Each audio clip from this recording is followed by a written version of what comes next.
प्यारे बच्चों, आज के इस सेशन में हम लाभ और हानि को बहुत अच्छे से, बहुत सरल भाषा में, बहुत आसान भाषा में समझने वाले हैं। तो अगर आज तक आपको कभी भी लाभ और हानि वाले चैप्टर में दिक्कत आई है, आपको कहीं पे लाभ और हानि निकालने में, उसका प्रतिशत निकालने में, या क्रय मूल्य विक्रय मूल्य को समझने में, या सवाल की लैंग्वेज को समझने में थोड़ा सा दिक्कत आता है, मुश्किल आती है, तो आज के बाद नहीं आने वाली। बस इस सेशन को आपको एंड तक देखना है, आपको सारी बातें समझ में आ जाएंगी। जो भी इसका बेसिक है वो पूरा का पूरा बेसिक हम कवर करेंगे, सरल भाषा में कवर करेंगे, ताकि कहीं पे भी आपको कहीं भी कोई भी दिक्कत ना हो। चलिए शुरू करते हैं। तो जहां तक लाभ और हानि की बात है, जब भी हम लाभ और हानि की बात करेंगे, कोई भी दुकानदार अगर कोई सामान बेच रहा है तो वो चाहता है कि उसका उसमें फायदा हो, उसका उसमें लाभ। और लाभ उसका कब होगा? जब जितने में उसने उस सामान को खरीदा है उससे ज्यादा में उस सामान को बेचे। जिस लागत पे उसने उस सामान को खरीदा है उससे ज्यादा में उस सामान को बेचे तो उसका फायदा होगा। और जब भी ऐसा नहीं होगा, यानी कि उसने जितने में खरीदा उससे घाटे में, उससे कम में उसको बेचना पड़ा, तो उसका नुकसान होगा। अब इसी बात को हम अपनी गणित की भाषा में कहते हैं कि हमें दो चीजों का ध्यान देना है। एक तो किस लागत पे उसने सामान को खरीदा है, खरीद क्या है उसकी, जिसको हम सरल भाषा में कहते हैं या गणित की भाषा में कहते हैं क्रय मूल्य, कॉस्ट प्राइस। और फिर बेच क्या है उसकी, कितने में उसने बेचा है, कितने में सेल किया है, जिसको हम गणित की भाषा में कहते हैं विक्रय मूल्य या सेलिंग प्राइस। तो आप समझ गए होंगे कि क्रय मूल्य हमारा किसी भी वस्तु का वो होता है जिस मूल्य पर वो वस्तु खरीदी जाती है, और विक्रय मूल्य वो होता है जिस मूल्य पर हमने वो वस्तु बेची। और पूरे लाभ और हानि में हमें इन्हीं दोनों के बीच में ध्यान देना है, इन्हीं दोनों के बीच का संबंध ध्यान देना है कि क्रय मूल्य कहाँ पे ज्यादा है या कहाँ पे कम है, क्रय मूल्य विक्रय मूल्य के बीच में कौन सी वस्तु, कौन सी मान जो है, कौन सी मात्रा ज्यादा है, कौन सी मात्रा कम है। अगर हमारा क्रय मूल्य ज्यादा होगा तो हमें नुकसान होगा, यानी खरीदा ज्यादा में लेकिन बेचा कम में, तो हमें नुकसान होगा। यही अगर इसका उल्टा होता, अगर दोनों बराबर होते कि जितने में खरीदा उतने में बेच दिया, तो ना तो फायदा होता ना कोई नुकसान होता। लेकिन अगर क्रय मूल्य कम होता, कम में खरीदा और ज्यादा में बेचा, तो हमारा फायदा होगा। यही तीन हमारे केसेस बनते हैं। पहला केस है हमारा जबकि क्रय मूल्य कम है विक्रय मूल्य से, कॉस्ट प्राइस शॉर्ट में लिख दिया हमने सीपी, तो सीपी हमारा छोटा है सेलिंग प्राइस यानी एसपी से। ठीक है, शॉर्ट में ही हम सीपी एसपी करके ही लिखेंगे क्रय मूल्य यानी कि सीपी कॉस्ट प्राइस जिसमें खरीदा, विक्रय मूल्य यानी कि एसपी जितने में बेचा। तो जब भी हमारा क्रय मूल्य विक्रय मूल्य से कम होगा, यानी कि ज्यादा में हमने बेचा है कम में खरीदा है, तो हमें हमेशा प्रॉफिट होगा, यानी कि लाभ होगा। और प्रॉफिट या लाभ हम अपना निकालेंगे कैसे? लाभ हमारा बराबर होगा विक्रय मूल्य माइनस क्रय मूल्य के। जब हम विक्रय मूल्य में से क्रय मूल्य घटाएंगे तो हमारा लाभ का मान हमको मिल जाएगा। और यही अगर हमको प्रतिशत में निकालना हो, तो जब भी हम अपने लाभ या हानि का कैलकुलेशन करेंगे, इसकी गणना करेंगे, तो हमें हमेशा ये ध्यान देना है कि लाभ या हानि किस पे निकालेंगे। हमेशा क्रय मूल्य पे निकाला जाएगा, जितने में हमने सामान को खरीदा है। क्योंकि कोई भी दुकानदार, अगर आप अपने आप को एक कुछ पलों के लिए समझ लो कि आप दुकानदार हो, तो आप अपना फायदा या नुकसान किस पे देखोगे? जिस वैल्यू पे आपने उस सामान को खरीदा, यानी कि आपका जो क्रय मूल्य था, आपका जो कॉस्ट प्राइस था, आपका जो सीपी था। तो हमारा जो लाभ का प्रतिशत आएगा वो होगा लाभ जो हमारा हुआ उसको भाग करेंगे हम क्रय मूल्य से, लाभ बटे क्रय मूल्य, profit divided by cost price multiplied by 100, ये हमारा हो जाएगा प्रॉफिट परसेंटेज। दूसरा केस हमारा बनेगा जबकि हमारा जो कॉस्ट प्राइस है, जो क्रय मूल्य है, वो ज्यादा हो विक्रय मूल्य से, यानी कि हमने खरीदा ज्यादा में लेकिन बेचा कम में। और जब भी ऐसा होगा, ज्यादा की खरीद है बेच कम हुआ, यानी कि हमारा नुकसान होगा, वहां पे हानि होगी, लॉस होगा। और हानि हम निकालेंगे कैसे? हानि हमारी हो जाएगी क्रय मूल्य में से जब हम विक्रय मूल्य को घटाएंगे।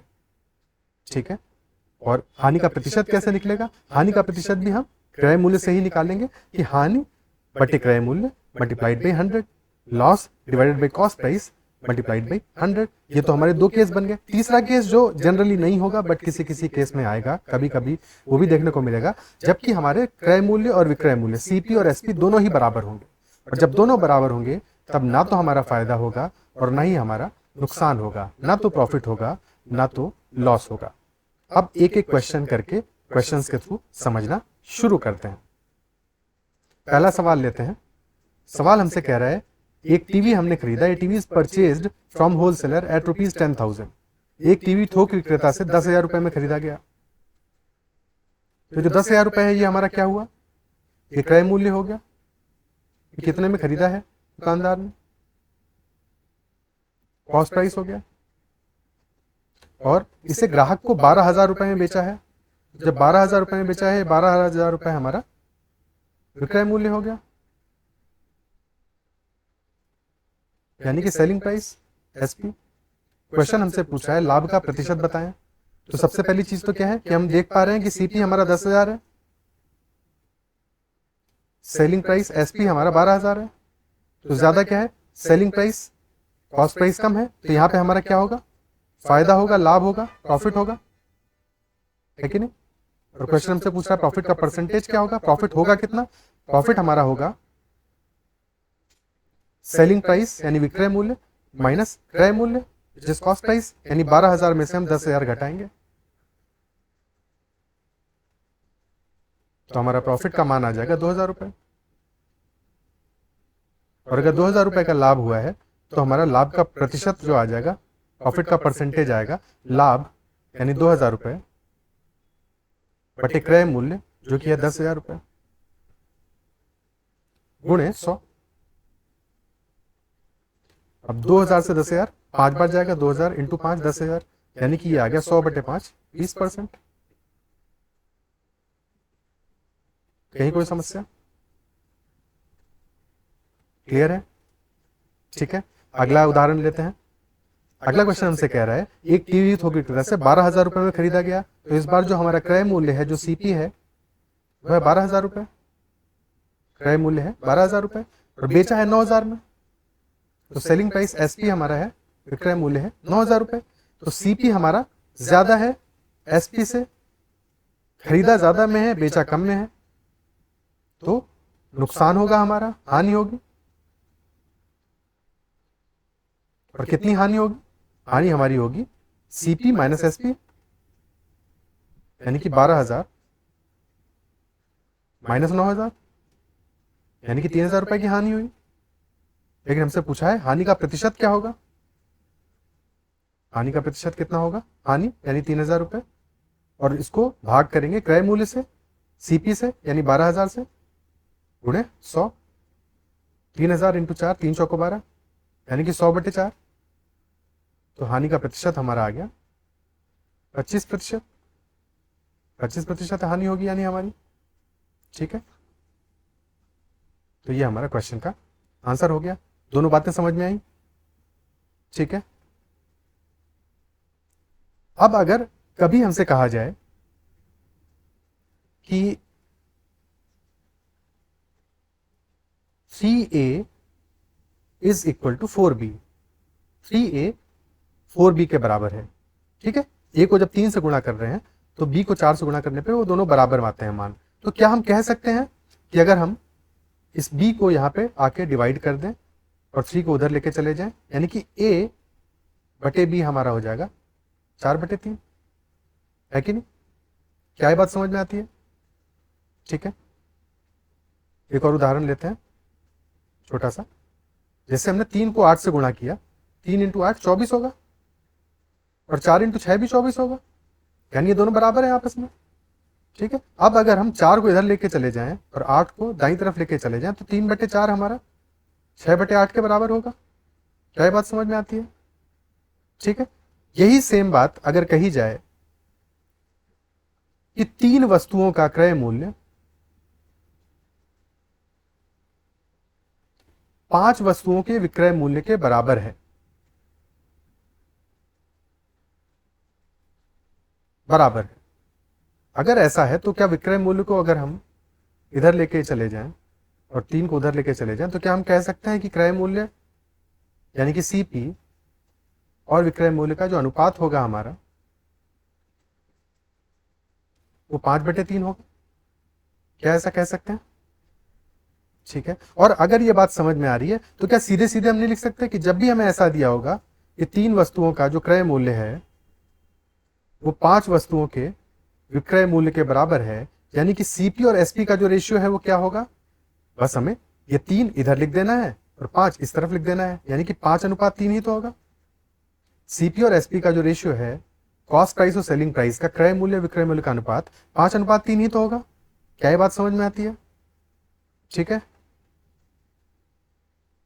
अगर हमारा 5 वस्तुओं का क्रय मूल्य 9 वस्तुओं के विक्रय मूल्य के बराबर है तो CP is to SP, CP और एसपी का अनुपात क्या होगा? ये हमारा आ जाएगा 9 इधर आ जाएगा, 5 उधर चला जाएगा, यानी 9:5 होगा। क्लियर है? ठीक है, और अगर ऐसा है तो अगर 9:5 है सीपी और एसपी का रेशियो, कॉस्ट प्राइस और सेलिंग प्राइस का रेशियो, क्रय मूल्य और विक्रय मूल्य का अनुपात 9:5 है तो क्रय मूल्य हमारा ज्यादा है विक्रय मूल्य से, और अगर क्रय मूल्य विक्रय मूल्य से ज्यादा है तो क्या होगा? यहां पे हमारा लॉस होगा, है कि नहीं?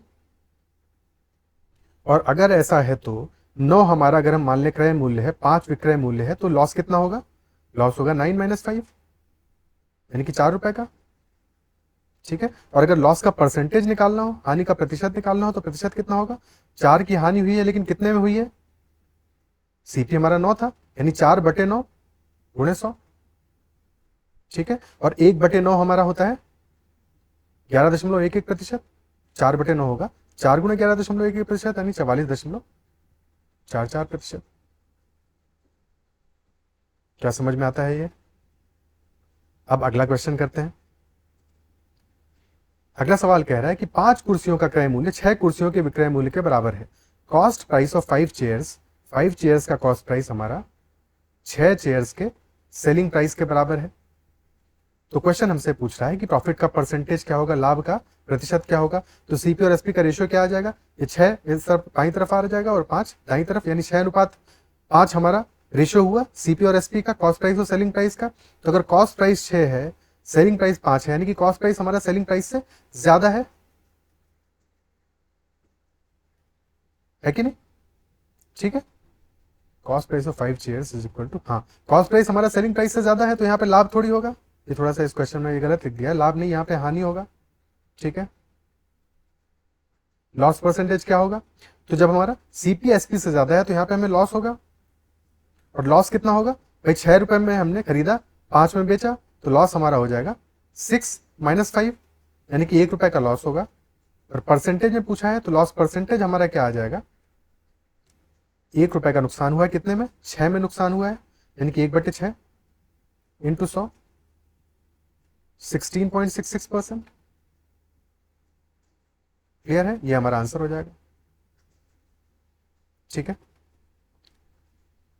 ऑप्शंस गड़बड़ दिए थे, ऑप्शन ई है 16.6%, ये हमारा आंसर होगा, क्योंकि यहाँ पे हमारा लॉस होगा। क्लियर है? बात समझ में आती है?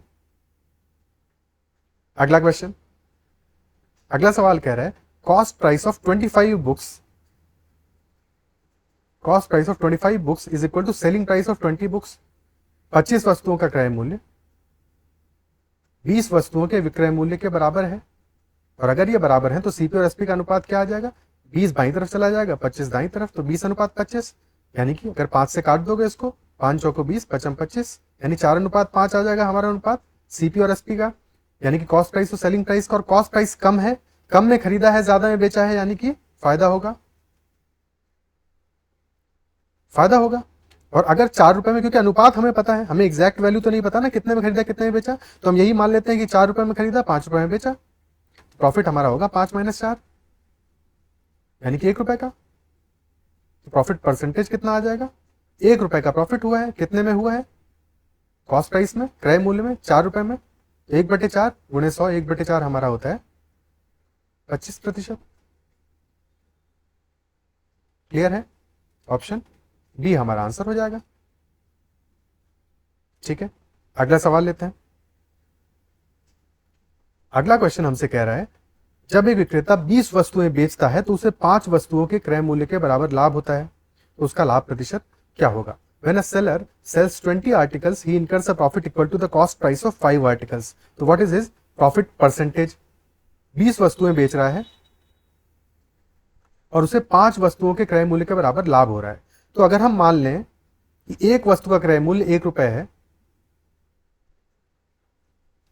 ठीक है, एक वस्तु का क्रय मूल्य अगर 1 रुपए है तो यानी कि 20 वस्तुओं का क्रय मूल्य कितना होगा? 20 × 1, 20 रुपीज। ठीक है, और उसको लाभ कितना हो रहा है? 5 वस्तुओं के क्रय मूल्य के बराबर, उसका लाभ कितना होगा? 5 × CP, यानी 5 × 1, यानी कि 5 रुपए उसका लाभ है। ठीक है, लाभ है 5 रुपए और टोटल कॉस्ट कितनी है उसकी, टोटल सीपी कितना है 20 रुपए।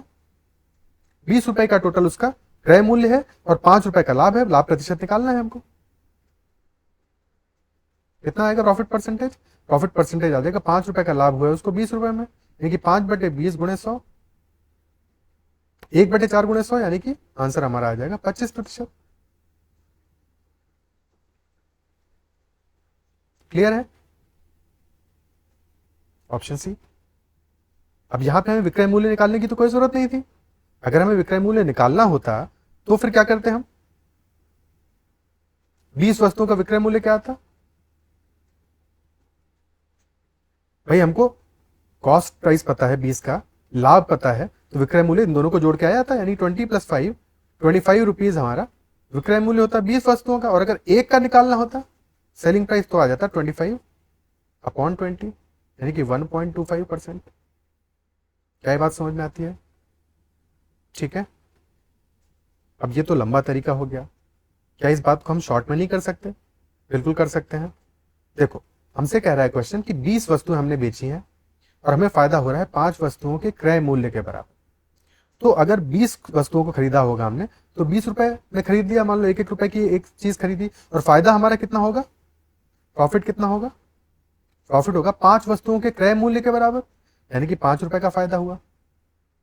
तो अगर 20 पे हमारा 5 का फायदा हुआ, 20 हमारा सीपी है, 5 हमारा प्रॉफिट है, तो 5/20 यही तो हमारा लाभ और प्रॉफिट का, प्रॉफिट और सीपी का रेशियो आ गया, लाभ और क्रय मूल्य का अनुपात आ गया। नहीं तो 5/20 यानी कितना हुआ? ये 1/4। और अगर 1/4 हमारा अनुपात है तो 25% का हमारा प्रॉफिट हुआ। क्या बात कह सकते हैं? सीधे सीधे ऑप्शन सी हमारा आंसर हो जाएगा, कुछ भी और करने की जरूरत नहीं है। ठीक है, अगर यहीं पे ये क्वेश्चन हमारा थोड़ा सा बदल देता, ठीक है, और ये कह देता कि 5 वस्तुओं के विक्रय मूल्य के बराबर, क्रय मूल्य की जगह कह देता कि विक्रय मूल्य के बराबर लाभ हुआ है, तो थोड़ा सा हमारे लिए समझना पड़ता हमको इस बात को कि 5 वस्तुओं के विक्रय मूल्य के बराबर लाभ हुआ है। ठीक है, तब हम क्या करते? तब हम ये सोचते कि अगर हमारा टोटल सेलिंग प्राइस 20 वस्तुएं बेची हैं, एक को 1 रुपए में बेचा तो 20 को 20 रुपए में बेचा होगा। ठीक है, 20 को 20 रुपए में बेचा होगा, और अगर 20 को 20 रुपए में बेचा है तो हमारा प्रॉफिट कितना होगा? प्रॉफिट हमारा है 5 वस्तुओं के विक्रय मूल्य के बराबर, यानी कि प्रॉफिट 5 रुपए है। ठीक है, 20 में खरीदा, सॉरी 20 में बेचा, जिसमें कि 5 रुपए का हमारा प्रॉफिट हुआ है, तो सीपी कितना आ जाएगा? कॉस्ट प्राइस कितना आ जाएगा? सेलिंग प्राइस माइनस प्रॉफिट, ये हमारा कॉस्ट प्राइस के बराबर आ जाएगा। क्या बात समझ में आती है? भाई प्रॉफिट हमारा होता है selling price minus cost price. Cost price को बाईं तरफ लेके चले जाओ, प्रॉफिट को दाहिने तरफ ले जाओ, तो सीपी हमारा हो जाएगा सेलिंग प्राइस माइनस प्रॉफिट।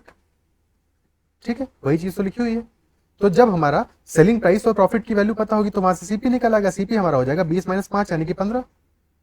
बस खत्म हो गया सवाल। इस केस में क्या होगा? 5 का प्रॉफिट है हमारा और 15 रुपए पे प्रॉफिट हो रहा है, तो प्रॉफिट का परसेंटेज आ जाएगा 5/15 गुणे 100, यानी कि 33.33% का प्रॉफिट होगा। क्लियर है? ठीक है, अगला सवाल देखते हैं। अगला सवाल हमसे यही बात कह रहा है कि 20 वस्तुएं बेची तो 5 के विक्रय मूल्य के बराबर लाभ हुआ, और यही तो हमने अभी किया है। ठीक है, तो हमारा आंसर हो जाएगा ऑप्शन डी, 33.33%। कहीं कोई समस्या? एक बार बातें समझ में आने लगे तो चीजें आसान हो जाती हैं, है कि नहीं? समझ रहे हो ना? समझ पा रहे हो ना? अगला सवाल लेते हैं। अगला क्वेश्चन कह रहा है, जब एक विक्रेता 30 कुर्सियां बेचता है तब उसको 6 कुर्सियों के बराबर की हानि होती है। इस बार हानि हो रही है। ठीक है, तो उसका सेलिंग प्राइस, अगर एक कुर्सी का 1 रुपए है, 30 कुर्सियों का सेलिंग प्राइस हो जाएगा 30 रुपए। और उसको नुकसान कितना हो रहा है? लॉस कितना हो रहा है? 6 रुपए का उसको नुकसान हो रहा है। जब नुकसान हो रहा होगा तो सीपी हमेशा ज्यादा होगा, है कि नहीं? जब भी नुकसान हो रहा होगा तो सीपी हमेशा जो हमारा कॉस्ट प्राइस है वो सेलिंग प्राइस से ज्यादा होगा, और अगर कॉस्ट प्राइस ज्यादा है तो सेलिंग प्राइस में जब हम लॉस जोड़ेंगे तब तो आएगा। ठीक है, यानी कि हमारा कॉस्ट प्राइस हो जाएगा 36 रुपए। ठीक है, 36 रुपए का कॉस्ट प्राइस है, यानी क्रय मूल्य है, और 6 रुपए का नुकसान है, तो नुकसान का परसेंटेज कितना आ जाएगा? 6 रुपए का नुकसान हो रहा है 36 रुपए की खरीद पे, यानी कि 6/36 यानी कि 16.66%। 1/6 है ना, 16.66% का लॉस होगा यहाँ पे। Option A. ठीक है, अगला सवाल देखते हैं। अब ये सवाल पहले खुद से आप पॉज करके वीडियो को खुद से अटेम्प्ट करो, फिर उसको डिस्कस करते हैं। पॉज करके पहले खुद से अटेम्प्ट करो। देखो कह रहा है कॉस्ट प्राइस जो हमारा 36 किताबों का है वो 32 किताबों के सेलिंग प्राइस के बराबर है। 36 किताबों का कॉस्ट प्राइस 32 किताबों के